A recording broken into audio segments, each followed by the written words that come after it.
For the people, what's understood doesn't need to be explained. Some things do need to be explained. By now, everyone knows that no longer Officer Norman was arrested for a domestic, bonded out, and then announced his early retirement from the North Little Rock Police Department after serving 27 years on the force. If you ever thought that he was maybe just a little bit weird with the youth, you might want to stick around until the end of this video and then decide for yourself. Since the announcement of Tommy Norman's early retirement, he has gone on what I would consider to be a crisis management PR tour with local news, where he himself has said it's a rebranding. The common theme across these copy and paste interviews is that Tommy wants to take accountability for his actions while being transparent and continuing to serve the community. In one interview, he says it's time for me to hang up the uniform and move on and serve the community in a different capacity, much like Norman did before he became a police officer. Before Norman was a police officer, according to this publication, it says that he worked at Riley's, which was a retirement home, and it said that Tommy was a volunteer with Big Brother Big Sister, Stepping Stone Youth Shelter, and the Elizabeth Mitchell Adolescent Center, where he served as a role model. Big Brother Big Sister is a mentor program for at-risk youth, which as recently as this summer, Norman was still associated with. Stepping Stone's Youth Shelter helps youth with special needs and behavioral issues get placement into foster homes, group homes, and other services along those lines. The Elizabeth Mitchell Adolescent Center offers psychiatric treatment as well as substance abuse treatment and other specialty youth services.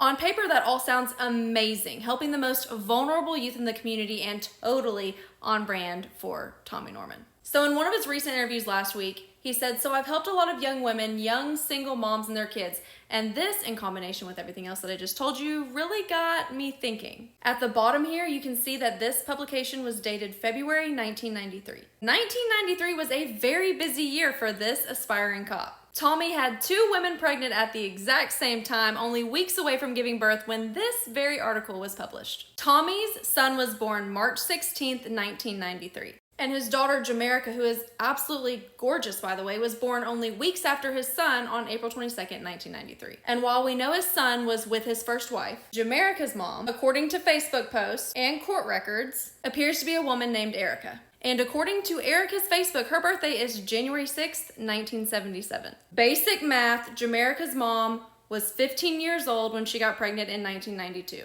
And in 1992, Tommy Norman would have been 20 years old. That's illegal, by the way. With his exposure and access to the most vulnerable youth in the community, the same community that he brags about serving to this day, I can't help but to have concerns about where he met Jamerica's mother. In my opinion, he was contributing to creating vulnerable youth in the community, given that he was an adult who impregnated a minor child and created a single mother.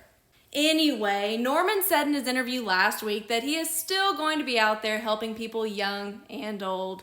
The people that God leads me to, I will be more careful about people that I trust, which that sounds like a real interesting way to say you'll only be helping people that serve your best interest. Well, that's all for now. I'll see you guys on the next video.